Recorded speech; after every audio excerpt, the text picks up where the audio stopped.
Welcome back to सुबह सवेरे पाकिस्तान। नाज़रीन, बात करेंगे अफगान हुकूमत की जो कि खुश्क पत्तों की तरह बिखर गई है। तालिबान फाते की हैसियत से काबुल में दाखिल हो गए। सदर अशरफ गनी अपनी टीम के हमरा मुल्क छोड़कर जाने पर मजबूर हो गए। तालिबान के तर्जुमान ने ट्विटर पर अपने बयान में जंगजुओं को दारुल हुकूमत काबुल में दाखिल होने के अहकाम जारी किए थे और तालिबान तर्जुमान सुहेल शाहीन का कहना है कि हम अफगान और दीगर लोगों के लिए आम मुआफ़ी का ऐलान कर चुके हैं और उनको खुशामदीद कहेंगे जो बदउनवान काबुल इंतज़ामिया के खिलाफ। अच्छा, जिन्होंने दखल अंदाजों की मदद की उनके लिए भी दरवाजे खुले हैं, ये भी उन्होंने कहा। और ये अमर काबिल ज़िक्र है कि तालिबान को दारुल हुकूमत में दाखिले के दौरान काबिल ज़िक्र मज़ाहमत का सामना नहीं करना पड़ा। और ख़बरें हैं कि मुल्क छोड़ने से कबल सदर अशरफ गनी ने अमरीकी नुमाइंदा खुसूसी ज़ल्मे खलीलज़ाद और नेटो से हंगामी राबते भी किए थे। सदर गनी की ताजिकिस्तान पहुँचने की इत्तलात भी मिली थी और यही सामने आ रहा था कि वो ताजिकिस्तान में मौजूद हैं। दूसरी जानिब वज़ीर आज़म इमरान खान ने अफगानिस्तान की बदलती सूरत हाल पर कौमी सलामती काउंसिल का इजलास भी आज बुलाया। अच्छा, जिसमें वफाकी वज़रा समेत अस्करी हुक्काम भी शिरकत करेंगे और ज़रा ये बता रहे हैं कि इजलास में अफगानिस्तान की सूरत हाल पर गौर किया जाएगा। अच्छा, वैसे तालिबान ने अफगानिस्तान में जंग ख़त्म करने का भी इकरा ऐलान कर दिया और आलमी बरादरी के तहफ़्फ़ुज़ात दूर करने को भी वो कह रहे हैं कि हम तैयार हैं। खबर एजेंसी के मुताबिक जो तर्जुमान है तालिबान के मोहम्मद नईम, उन्होंने कहा है कि मुल्क और आवाम की आज़ादी का मकसद जो है हासिल कर लिया है और हर इकदाम ज़िम्मेदारी के साथ करेंगे और अफगान सरजमीन किसी मुल्क के खिलाफ इस्तेमाल नहीं होने देंगे। इसी हवाले से हम बात कर लेंगे साबिक सफ़ीर और अफगान उमूर के माहिर रुस्तम शाह मोहम्मद साहब हमारे साथ मौजूद है। रुस्तम शाह साहब, अस्सलामु अलैकुम, गुड मॉर्निंग सर। अब जो सूरत हाल अफगानिस्तान में पैदा हो चुकी है, काबुल का कंट्रोल की बात कर लीजिए, ख़ास तौर पे जो तस्वीर और वीडियो सामने आ रही थी सदारती महल के हवाले से भी, अब तालिबान के पास है कंट्रोल, अफगान सदर भी फरार हो चुके हैं। सूरत हाल को आप कैसे देख रहे हैं? क्या अब भी किसी सियासी हल का इम्कान मौजूद है या बात अब आगे निकल चुकी है? अब तो तालिबान ने सारे मुल्क का कंट्रोल हासिल कर लिया है और जो लोग ये दावे करते थे कि इस जंग का कोई मिलिट्री सोल्यूशन नहीं है इस कॉन्फ्लिक्ट का, वो गलत साबित हुए और मिलिट्री सोल्यूशन ही सही साबित हुआ। तालिबान ने कंट्रोल संभाल लिया है और उन्होंने ऐलान कर लिया है आम मुआफ़ी का भी और इस बात का भी कि अक़लियतों को तहफ़्फ़ुज़ दिया जाएगा, औरतों को मुकम्मल आज़ादी होगी तालीम की, मुलाजिमत की वगैरह, और अपनी सरजमीन किसी और मुल्क के ख़िलाफ़ इस्तेमाल नहीं होने देंगे। और इन सब बातों पे हम इंटरनेशनल कम्युनिटी के साथ मिल के अमल करवाएंगे और इंटरनेशनल कम्युनिटी के साथ मिल के अफ़गानिस्तान की रिकन्स्ट्रक्शन रिहेबिलिटेशन का जो तारीख़ी काम है, जो एक बहुत बड़ी जिम्मेवारी है, उसका आगाज़ करेंगे। तो इन बातों के बाद तो अब तो किसी शक व शुबे की गुंजाइश बाकी नहीं रहती। अब देखना ये है कि वो किस हद तक अमन कायम करने में कामयाब होते हैं, जो उनकी औलीन जिम्मेवारी है। मुल्क को दाइश वगैरह इन फितनों से कैसे निजात दिलाते हैं, उनसे कैसे निमटते हैं, और जब वो अमन डिलीवर करते हैं उसके बाद जो IDPs हैं उनका मसला है, फिर जो इंफ्रास्ट्रक्चर तबाह हुआ है, जो अफगानिस्तान की इकानमी तबाह हो गई है, जो गुर्बत में इजाफा हुआ है, जो फ्यूल की पैदावार में इतना इजाफा हुआ है, तो इन बातों की तरफ वो तवज्जो देंगे और इंटरनेशनल कम्युनिटी के साथ मिलके उनकी मदद से टेक्नोलॉजी भी उनकी होगी, मदद भी उनकी होगी, एक्सपर्टीज़ भी उनकी होगी। पाकिस्तान भी उन मुल्कों में शामिल होगा जो इनको टेक्नोलॉजी भी दे और इनको जो मैन पावर भी मुहैया करे ताकि अफगानिस्तान की रिकन्स्ट्रक्शन में इसका भी हिस्सा पड़े। तो अब तो आगे की तरफ देखना है और इस तरफ देखना है कि अफगानिस्तान कैसे 40 साल की जंग से कैसे वो निकलता है और कैसे वो अपने लिए एक नए बेहतर रास्ता तय्युर करता है। अच्छा रुस्तम शाह साहब, जिस तरह से अगर बात की जाए अफगान हुकूमत की या अफगान फ़ौज की, उस पर अरबों डॉलर्स खर्च किए गए, वो फ़ौज तालिबान के सामने रेत की दीवार साबित क्यों हो गई? क्या वजह थी? क्या माजी के मुकाबले में मुस्तकबिल के जो तालिबान है वो ज़्यादा स्ट्रॉन्ग है? ये बहुत अच्छा सवाल है। तालिबान स्ट्रॉन्ग नहीं है। असल मसला ये है कि अमेरिका ने फौज में तो इन्वेस्ट किया, उनकी ट्रेनिंग में इन्वेस्ट की, उनको साजो सामान दिए, हथियार दिए, इक्विपमेंट दिया, लेकिन ये फौज उस करप्शन का शिकार हो गई जो सारे अफगानिस्तान में है और उसकी वजह से उनका मोरल डाउन हो गया। ये फौज ये समझती थी कि ये निज़ाम जो है मुसल्लत करदा है, इसलिए उस निज़ाम से कोई उनकी वाबस्तगी नहीं थी और इस निज़ाम की बुनियाद पे जो रूलर इख्तिदार में आए थे उनके साथ उनकी कोई लॉयल्टी नहीं थी, उनकी कोई मोटिवेशन ही नहीं थी फाइट करने की। वो अपनी जानें कुर्बान नहीं करना चाहते थे एक ऐसे निज़ाम पे जिसकी चाबियां अमेरिका के हाथ में हों। तो जब फौज में मोटिवेशन नहीं होती, उनमें जज्बा नहीं होता, तो उनके पास हथियार बहुत सी भी हों, جب وقت آتا ہے وہ آپ کو ڈیزرٹ کریں گے. اس سے پہلے بھی تقریباً 9% لوگ ڈیزرٹ کر رہے تھے اور اب تو سب کے سب فوج جو ہے وہ ڈیفیکٹ کر گئی ہے, ڈیزرٹ کر گئی ہے. امریکہ نے یہ تاریخی لیسن سیکھا ہی نہیں. ان کے خیال میں اگر فوج کی ٹریننگ دی جائے اور فوج کو ہتھیار دیے جائیں تو وہ لڑنے کے قابل ہو جائے گی. یہ ایک تاریخی غلطی تھی جو امریکہ نے کی اور اس کا خمیازہ ان کو بھگتنا پڑا. بالکل ٹھیک ہے. رستم شاہ صاحب, افغان رہنما, خاص طور پر ہم شمال سے تعلق رکھنے والے رہنماؤں کی بات کریں, پاکستان آئے ہیں, ان افغان رہنماؤں کی پاکستان آمد کو آپ کیسے دیکھ رہے ہیں؟ دیکھیے, ان کو مہمان کے طور پہ یہاں پہ ان کو رکھنا چاہیے تھا. ہمیں ان کے آنے پہ کوئی وہ نہیں ہے. کچھ لوگ تاجکستان بھاگ گئے ہیں, اشرف غنی تاجکستان بھاگ گیا ہے, امراللہ صالح تاجکستان بھاگ گیا ہے, دوستم جو ہے وہ ازبکستان بھاگ کر چلا گیا ہے. تو یہ جو پاکستان آئے ہیں ان کو فی الحال ہمیں مہمان رکھنا چاہیے اور اس کے بعد طالبان کے ساتھ بات چیت کرنی چاہیے. انہوں نے عام معافی کا اعلان کر دیا ہے. ان لوگوں کی اگر کچھ شبہات ہیں تو وہ ٹھیک ہے. رستم شاہ صاحب ہمارے ساتھ ہی موجود وزیر داخلہ شیخ رشید احمد صاحب نے ہمیں جوائن کیا ہے. شیخ رشید احمد صاحب السلام علیکم, گڈ مارننگ سر. سر, جو افغانستان کی صورتحال ہے, پاکستان اس کو کس نظر سے دیکھ رہا ہے؟ دیکھیں, پاکستان کے وزیر اعظم نے آج میٹنگ کال کی ہوئی ہے سیکیورٹی کونسل کی. اس کے بعد اس میں تفصیلی بات چیت ہوگی اور اس کے بعد حکومت کا جو موقف ہوگا وہ واضح ہوگا. ٹھیک ہے. شیخ رشید احمد صاحب, بہت شکریہ آپ کا. صبح سویرے پاکستان سے آپ بات کر رہے تھے, یہی کہنا ہے کہ آج جو میٹنگ ہوگی اس حوالے سے پاکستان اپنا موقف رکھے گا. رستم شاہ صاحب بتائیے گا, پاکستان کا موقف کیا ہونا چاہیے ایسی صورتحال میں؟ پاکستان کا موقف یہی ہونا چاہیے کہ جو حکومت وہاں بنے گی, حکومت سے ڈیل کرتی ہے. جس کی بھی حکومت ہو, طالبان کی حکومت اب قائم ہونے والی ہے. پاکستان کو ان کے ساتھ کام کرنا ہوگا. اس کے علاوہ اور کوئی دوسرا راستہ نہیں ہے. یہ کہنا کہ حکومت کیسے بنتی ہے اور کیسے نہیں بنتی, کیسے ٹوٹتی ہے, یہ افغانوں کا کام ہے. اس میں ہمیں کوئی مداخلت کرنے کا حق نہیں ہے. وہاں جو بھی اب حکومت بنے گی, جو اقتدار سنبھالیں گے, ان کے ساتھ پاکستان کو کام کرنا ہے اور خلوص دل سے کام کرنا ہے. پاکستان کو آگے دیکھنا ہے کہ افغانستان کی ریکنسٹرکشن میں پاکستان کا حصہ ہوگا. اب ایک پرامن افغانستان جو ہے وہ پاکستان میں امن کی ضمانت ہے. ہمارے ویسٹرن بارڈر محفوظ ہو جائیں گے. ترکمانستان سے گیس پائپ لائن افغانستان کے رس سے آئے گی, تاجکستان سے جو بجلی آئے گی افغانستان کے رس سے آئے گی, اور جو وہاں منرل وغیرہ کے وہ ہیں ایکسپلوریشن اور ایکسپلائٹیشن, وہ اس کام میں بھی پاکستان مدد دے گا. پاکستان کی ٹیکنالوجی استعمال ہوگی, پاکستان کے مین پاور انجینئر استعمال ہوں گے. پاکستان کو اس طرف دیکھنا ہے. بالکل. اچھا رستم شاہ صاحب, سقوط کابل کے خطے پر کیا اثرات ہوں؟ دیکھیے, اگر طالبان امن قائم کر لیتے ہیں تو اس میں سب کی جیت ہے. یہ ایران کے لیے بھی ایک اچھی خبر ہے, روس اور چین کے لیے اچھی خبر ہے, کیونکہ داعش سے ان کو خطرہ تھا. تینوں ملکوں کو, چین کو بھی خطرہ تھا, روس کو بھی خطرہ تھا, ایران کو بھی خطرہ تھا. اب ایک مضبوط حکومت قائم ہوگی جو اس کی رٹ سارے افغانستان میں ہوگی تو یہ خطرہ دور ہو جائے گا. اس لیے تینوں ملکوں کو خوشی ہوگی. جو سنٹرل ایشیا کے ممالک ہیں ان کو بھی ایسے خطرات تھے, وہ بھی اب خوش ہوں گے کہ افغانستان میں امن قائم ہو رہی ہے, اور ان کی جو تجارت ہے, ان کے لیے جو راستے ہیں افغانستان کے لیے کھل جائیں گے. اور جو اس خطے سے باہر جو ممالک ہیں, کیونکہ افغانستان کو اسپرنگ بورڈ سمجھ کے سنٹرل ایشیا کے ساتھ تجارت کرتے ہیں, ان کے لیے بھی اچھی خبر ہے. تو میں سمجھتا ہوں کہ خطے پہ اس کے بہت مثبت اثرات پڑیں گے, پولیٹیکلی بھی اور اکنامکلی. بالکل ٹھیک ہے. رستم شاہ صاحب, پاکستان کے حوالے سے بھی بتائیے گا کہ ہمیشہ سے یہ ہوا کہ پاکستان یہی کہتا رہا کہ بھارت جو ہے اب افغانستان کی زمین استعمال کرتا ہے پاکستان میں مختلف دہشت گردی کی کارروائیاں کرنے کے لیے. اب جب طالبان وہاں پر ہوں گے تو پھر آپ کیا دیکھتے ہیں کہ یہ معاملہ بھارت کے لیے آسان نہیں ہوگا کیا؟ اور دوسری چیز کہ اس دفعہ یہ دیکھنے میں آیا کہ طالبان کے جو بیان سامنے آ رہے ہیں وہ خاصے مختلف ہیں جو پہلے آتے تھے. اس دفعہ جو بیانات ہیں وہ خاصے نرم ہیں اور بہتر سامنے آ رہے ہیں. اس کی وجہ آپ کیا دیکھتے ہیں؟ دیکھیے, ان کا تو تجربہ ہوا ہے. 20 سال تو ایڈورسٹی نے ان کو بڑے سبق سکھائے ہیں اور انہوں نے بہت کچھ سیکھا ہے.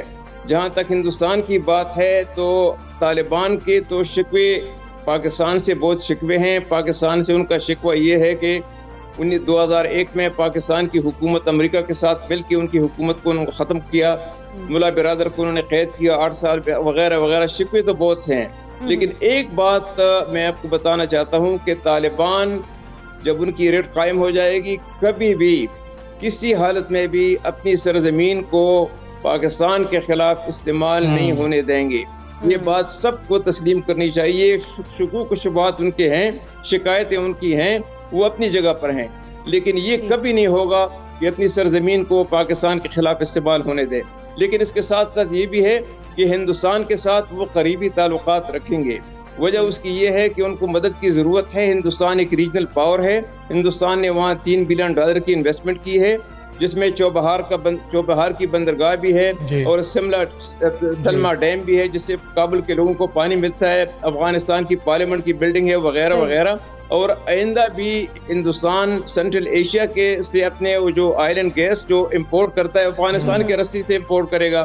تو افغانستان کے ساتھ انڈیا کے ساتھ ان کے تعلقات ضرور ہوں گے, لیکن وہ پاکستان کی قیمت پر کبھی بھی نہیں ہوں گے. بالکل ٹھیک ہے. رستم شاہ محمد صاحب, بہت شکریہ آپ کا. سویرے پاکستان سے آپ بات کر رہے تھے اور ماہرانہ رائے جو آپ رکھتے ہیں افغانستان کے معاملات کے حوالے سے جو صورتحال پیدا ہو گئی ہے وہ آپ نے ہمارے ساتھ شیئر کی ہے. امید کرتے ہیں کہ بہتر حل نکلے گا. اور آج بڑی اہم میٹنگ پاکستان میں بھی وزیر اعظم پاکستان عمران خان نے لیے جو ہے کافی پازیٹیو, یہ جو ٹریننگ ہوئی ہے وہ پازیٹیو ہے خطے کے لیے.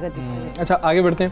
اور پاکستان نے ایک اور عالمی اعزاز اپنے نام کیا. ہونہار نوجوان محمد واصف وقار نے ایشیا پیسیفک ریجن کے ینگ انٹرنیشنل فریٹ فارورڈر کا ایوارڈ اپنے نام کر لیا. جنیوا میں قائم federation of international freight forwarder ایسوسی ایشن نے محمد واصف وقار کے مقالے $1 ملین شپمنٹ کو ایشیا پیسیفک سے کامیاب قرار دیا. اور فیڈریشن کے اعلامیہ میں کووڈ وبا کے باوجود معیاری اور وقت سے مطابقت رکھتے مقالے سپلائی چین انڈسٹری کی صلاحیت کا مظہر ہیں. اچھا, دیگر خطوں کی اگر ہم بات کریں کہ جو کامیاب امیدوار ہیں وہ بھی سامنے آئے, ان میں یورپ سے اسپین, افریقہ اور مشرق وسطیٰ سے جنوبی افریقہ اور 2 امریکی براعظموں سے کینیڈا سے بھیجے گئے مقالے کامیاب قرار پائے ہیں. تو پاکستانی نوجوان جو ہیں انہوں نے پاکستان کا نام روشن کیا ہے اور عالمی اعزاز جو ہے اپنے نام کرتے ہوئے نوجوان ہیں محمد واصف وقار, انہوں نے ایشیا پیسیفک ریجن کے ینگ انٹرنیشنل فریٹ فارورڈر کا ایوارڈ یہ اپنے نام کیا. سپلائی چین سے ریلیٹڈ ہے یہ مقالہ ہے, معاملہ ہے کیا یہ مطلب کہ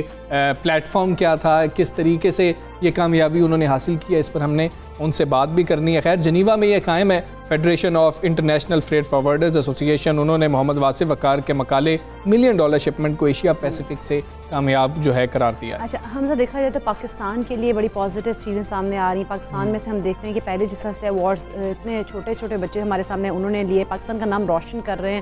یہ مطلب جو نوجوان ہے بڑے باصلاحیت ہے. اور ہم اگر بات کریں پاکستان کی تو ہم کہتے ہیں کہ پاکستان جو ہے وہ بہت زیادہ اس کی جو مٹی ہے نا بڑی زرخیز ہے. اس طرح کا ٹیلنٹ ہمارے سامنے آتا رہتا ہے. بالکل. واصف وقار اس وقت ہمارے ساتھ موجود ہیں, ان سے بات کرتے ہیں. السلام علیکم, گڈ مارننگ. واصف, یہ پہلے تو ہمیں بتائیے کہ پہلے آپ کو بہت بہت مبارک ہو.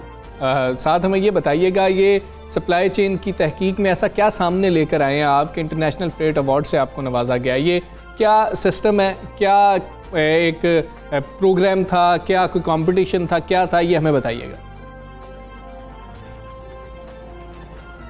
السلام علیکم. سب سے پہلے تو thank you so much for inviting me on 92 news. اور جو یہ ہے ینگ انٹرنیشنل فریٹ فارورڈنگ جو ایوارڈ ہے وہ سٹارٹ ہوتا ہے آپ کے نیشنل کنٹری سے آپ کا سٹارٹ ہوتا ہے. ہماری ایک ایسوسی ایشن ہے پاکستان انٹرنیشنل فریٹ فارورڈنگ ایسوسی ایشن, جس کا ہم لوگ ہماری جو کمپنی ہے وہ ممبر ہوتی ہے. اور اس کے بعد جو ہے سب سے پہلے آپ نیشنل لیول پہ ون کرتے ہیں. تو جو ہماری international federation of freight forwarding association ہے جو انٹرنیشنلی سارے فریٹ فارورڈرز کو ایک انڈر دا امبریلا ورکنگ کر رہی ہوتی ہے. تو اس کے اندر ہمارا یہ ہوتا ہے کہ وہ ہمیں ایک ٹاپک دیتی ہے. اس ٹاپک کے بیسس پہ آپ نے پہلے نیشنل لیول پہ کمپیٹ کرنا ہوتا ہے. ٹھیک ہے. اور جب آپ نیشنل لیول پہ ون کرتے ہیں پھر آپ اس کے بعد ایشیا پیسیفک میں ون کرتے ہیں, اور پھر ایشیا پیسیفک کے بعد آپ گلوبل کی طرف جو ہے آپ جاتے ہیں. تو سب سے پہلے انہوں نے جو مجھے ٹاپک دیا اس میں یہ تھا کہ ہمیں جو میری کمپنی ہے W&W انٹرپرائزز پرائیویٹ لمیٹڈ, اس میں جو بھی میں نے ایک ایکسپورٹ شپمنٹ اور امپورٹ شپمنٹ جو ہے وہ میں نے 6000 ورڈز میں ایکسپلین کرنا ہوتا ہے. تو اس کی ایک پریزنٹیشن ہوتی ہے پیفا کی ایسوسی ایشن ساری بورڈ کے سامنے, اور پھر جو پاکستان سے جتنے بھی ینگ انٹرنیشنل ینگ فریٹ فارورڈرز آئے ہوتے ہیں تو ان کے بیچ میں جو سارا کانٹیسٹ ہوتا ہے اس میں پھر وہ ون کرتے ہیں. تو میں نے 2020 میں नेशनल विन किया पहले यंग फ्रेट फॉरवर्डर अवार्ड, फिर मेरा नाम जो है वो एशिया पैसिफिक में उन्होंने नॉमिनेट किया। फिर वहाँ पे जो है एशिया पैसिफिक में Australia, New Zealand, India, Malaysia, Thailand और चाइना और डिफरेंट कंट्रीज़ आते हैं। तो उसमें 17 टोटल कंटेस्टेंट्स थे, जिसमें से मैंने जो है एशिया पैसिफिक में अपने उस टॉपिक के बेसिस पे 6000 वर्ड्स का एक डिसर्टेशन होता है वो लिख के मैंने जो है वो विन किया। अच्छा वासिफ, आप क्या समझते हैं पाकिस्तान के इंटरनेशनल फ्रेट में मसाइल क्या हैं इस वक्त, और उनको हल करने के लिए आपके पास कोई इसके ऊपर तजावीज़ भी हैं? जी, असल में पाकिस्तान में फ्रेट फॉरवर्डिंग जो इस इंडस्ट्री को बड़ा बैकवर्ड रखा गया। जो हमारी फ्रेट फॉरवर्डिंग है उसके अंदर ये है कि पहले तो बात ये है कि फ्रेट फॉरवर्डिंग की इंडस्ट्री को शुरू में इंडस्ट्री नहीं समझा जाता था। अच्छा। तो पहले मैं आप लोगों को ये चाहूँगा कि मैं आपको बताऊँ कि फ्रेट फॉरवर्डिंग क्या चीज़ है। फ्रेट फॉरवर्डिंग बेसिकली है कि आप एक मैन्युफैक्चरर एंड से लेके बायर एंड तक जो बीच में जितनी भी सर्विसेज आती हैं वो प्रोवाइड करते हैं। उसके अंदर आप उस प्रोडक्ट की लोडिंग हो गई, अगर आपको लेबर प्रोवाइड करनी है या कोई लोडिंग रिलेटेड जितना भी इक्विपमेंट होता है जैसे लिफ्टर, क्रेन्स, वो प्रोवाइड करने होते हैं, ट्रांसपोर्टेशन प्रोवाइड करनी होती है। फिर उसके बाद उस कार्गो की कस्टम क्लियरेंस करवा के उस कार्गो की बुकिंग करवानी होती है एयरलाइंस, अगर बाय एयर है, और अगर बाय सी है तो शिपिंग लाइन के थ्रू बुकिंग करवा के आपको डिफरेंट कंट्रीज़ में एक्सपोर्ट करना होता है, या अगर इंपोर्ट है तो वो वाइस वर्सा हो जाता है। तो फ्रेट फॉरवर्डर जो है किसी भी वर्ल्ड वाइड फ्रेट फॉरवर्डर का जो रोल है वो 70 to 80% डायरेक्टली इफ़ेक्ट कर रहा होता है आपकी ट्रेड इकोनॉमी को। तो एज अ फ्रेट फॉरवर्डर जो है वो पाकिस्तान में अनफॉर्चुनेटली पास्ट ईयर्स इसको एज अ इंडस्ट्री भी नहीं समझा गया। तो हमारा जो पाकिस्तान ये जो इंटरनेशनल फ्रेट फॉरवर्डिंग एसोसिएशन है, इसका बड़ा रोल है कि उन्होंने स्टेट बैंक के साथ और गवर्नमेंट के डिफरेंट ऑर्गेनाइजेशंस और उन डिपार्टमेंट के साथ बैठ के उनको ट्रेनिंग्स दी और उनको समझाया कि जो फ्रेट फॉरवर्डिंग का जो ये इंडस्ट्री है ये बहुत इम्पॉर्टेंट है। तो उसका ये है कि अभी हम लोग बहुत एफर्ट डाल रहे हैं। हम लोग मैंने विन किया है तो मैं अभी सामने आ गया हूँ, तो मैं और ज़्यादा जो है उस पर हम लोग एफर्ट डाल रहे हैं। बाकी जो जितने हमारे इस इंडस्ट्री के जो एक्सपर्ट ठीक है वासिफ, हमें ये भी बताइएगा कोरोना के दौरान जो हम ग्लोबली सप्लाई चेन की बात कर रहे हैं कितना नुकसान पहुंचा है, और सप्लाई चेन में ऐसी हम कौन कौन सी जदीद टेक्निक्स हैं जो पाकिस्तान के अंदर ताजिरों को सीखनी चाहिए, इंपोर्टर्स एक्सपोर्टर्स को सीखना बहुत ज़्यादा ज़रूरी है? देखिए, जब कोविड-19 आया तो उसकी वजह से सबसे ज़्यादा बाकी इंडस्ट्री भी जो है बहुत बैडली हिट हुई, तो फ्रेट फॉरवर्डिंग इंडस्ट्री भी बहुत बैडली हिट हुई। 72% ऑफ द वर्ल्ड जितना भी है, अगर आप उसको परसेंटेज के हिसाब से देखा जाए तो 72% जो है वो freight forwarding industry negatively effect हुई। और उस इफ़ेक्ट की वजह से ये हुआ कि जितने भी फ्रेट्स हैं 200%, 300% फ्रेट चार्जेस बढ़ गए। जब फ्रेट चार्जेस बढ़ते हैं तो डायरेक्टली असल में एक जो मैन्युफैक्चरर है उसका एक प्रोडक्ट कॉस्ट होती है और एक कॉस्ट होती है लॉजिस्टिक कॉस्ट। तो दोनों कॉस्ट मिलके ये मेजर कॉस्ट होती हैं जो आपके प्रोडक्ट को एक्सपोर्ट करती है और आप इंटरनेशनली उसको कम्पीट करते हैं। तो जब 200-300% आपका फ्रेट बढ़ा तो उसकी वजह से डायरेक्टली आपके प्रोडक्ट्स पे इफेक्ट आया। प्रोडक्ट्स पे इफेक्ट आने के बाद जो है वो प्राइजेस जो हैं बहुत ज़्यादा हाई हो गई हर चीज़ की। तो इंडस्ट्री कुछ महीने बंद रही बिकॉज एयरलाइंस जो हैं वो एयरक्राफ्ट जो हैं वो नहीं आ रहे थे, सारी कंट्रीज़ लॉकडाउन हो गया था, तो बहुत ज़्यादा बैडली इफेक्ट हुआ। बिल्कुल ठीक है वासिफ, बहुत शुक्रिया आपका। सबसे पहले पाकिस्तान से आप बात कर रहे हैं, ज़्यादा मुबारक हो आपको, और कि आपने ये जो है अवार्ड विन किया है, और आपने नेशनल लेवल पे पहले विन किया और फिर आप एशिया पैसिफिक जो लेवल है उस पर जाके रीजन में जाके जो मुकाबला हुआ उसको भी आपने विन किया है। और अभी हमने एक ब्रेक लेनी है। बिल्कुल, हमें ब्रेक पे जाना है, आप कहीं मत जाइएगा, देखते रहिए सबसे बड़े पाकिस्तान।